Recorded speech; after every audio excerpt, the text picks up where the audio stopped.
pull the ejection handle. The aircraft kicks you out, but when you do that at the high rate of speed, the wind will catch your arms and or your legs, and it can literally pull your appendages apart. My name is Mike Angarole, and I'm going to tell you a story of how I survived a bird strike in an F-15 fighter.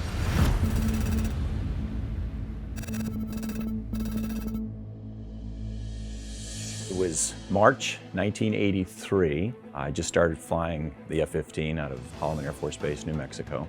That particular day, we were tasked to train at low altitude. Probably around 500 feet is what we try to average. We took off, went eastbound, and went right into our route.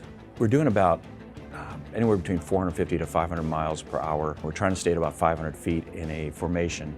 We're going eastbound and the sun's real bright, and I didn't normally do this, but I reached up and I remember putting my visor down just to keep the sun out of my eyes so I could keep track of my flight lead. We pitched up over a ridge and then we both rolled and then came down into a valley and knew that we had to then turn, in this case, turn left. And the last thing I remember at that point was seeing him cross between my tails, looking over my shoulder and then coming back forward. And when I came back into the cockpit, I felt an implosion that pushed me completely back into the seat. The first thought I had was, I smelled fish. I cannot describe how quickly it took place, yet how slow it felt to me. And I remember thinking, wow, fish, I've been hit by a bird. I must have been hit by a bird that was feeding. I put my hands on the ejection seat handles to pull, and I stopped and thought, well, maybe I want to slow down because if I eject, I don't have a chance of living. We have a manual that simply said, warning, if you eject over 500 knots, you can expect flail damage, injury, and or death. When you pull the ejection handle, the aircraft kicks you out,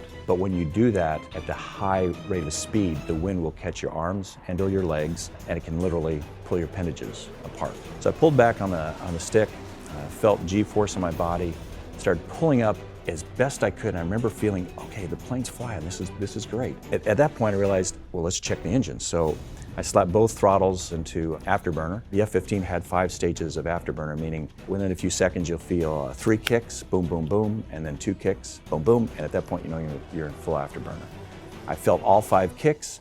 I got excited thinking, well, if I can pull, I can fly, I can slow down, I can eject. And then at that point, I realized there was a mountain in front of us and I continued to pull thinking, I'm gonna hit it.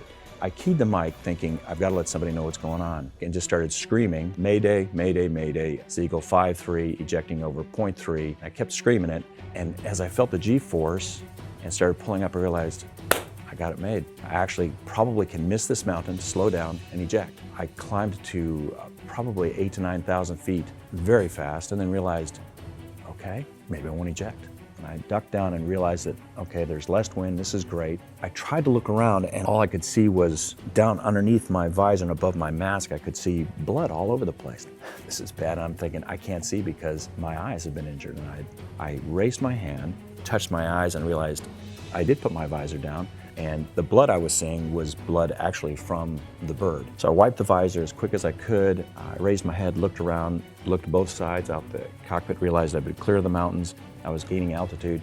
At this point, I simply steered toward base and I contacted Albuquerque Center on the radios, and I could hear Albuquerque. They talked to me and declared an emergency with them and pointed back toward Holloman Air Force Base. The flight lead, the instructor, had lost sight of me prior to this and didn't know what was going on. He came back, rejoined. He said, where have you been? After a few minutes, after I collected my thoughts, I had the aircraft stabilized, I realized, you know, this plane's, it's not busted. There's some damage to it, but it's not busted. I think I want to try to land today. So I told the flight lead, hey, let's try a formation landing. And it's simply where one aircraft follows another aircraft all the way down to landing in formation. The challenge was going to be for me to fly formation and not be able to sit at a normal height. I had to stay ducked because I had one piece of glass in front of me that was constantly fluttering, and I didn't know when it would loosen. Most, if not all, of bird strikes happening at low altitude, high airspeed, most of the pilots are decapitated immediately because there's nothing to protect them. I was thinking of this glass, if it came loose, it was gonna hit me. We lined up on final approach. The wind was a little bit better because you're landing around 120, 150 miles per hour. Lined up with the flight lead, touchdown, no problems touching down. The glass continued to flutter and rolled out, and uneventful. The fire department came up. The canopy in an aircraft opens up vertically, the aft portion of it, In this case, the bird had hit so hard that the metal band around the canopy bow in front had rolled back over the canopy so they couldn't get it open. They somehow broke that loose, opened it up, got out of the aircraft. You don't really realize what adrenaline does to you. I remember a warm feeling, I'm safe, I'm good, I got out, and as soon as they laid me on a cot to put me in an ambulance, I fell asleep, I guess.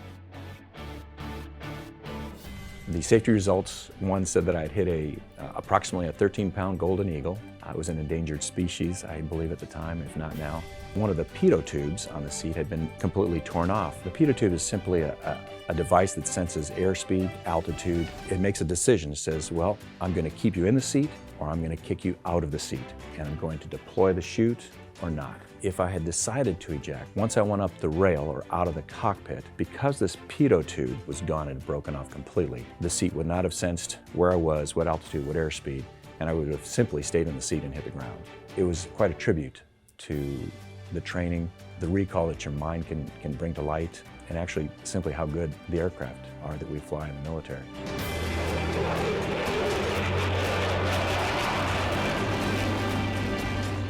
That's my war story, thanks to all of you who have served. I'm Mike Angarole.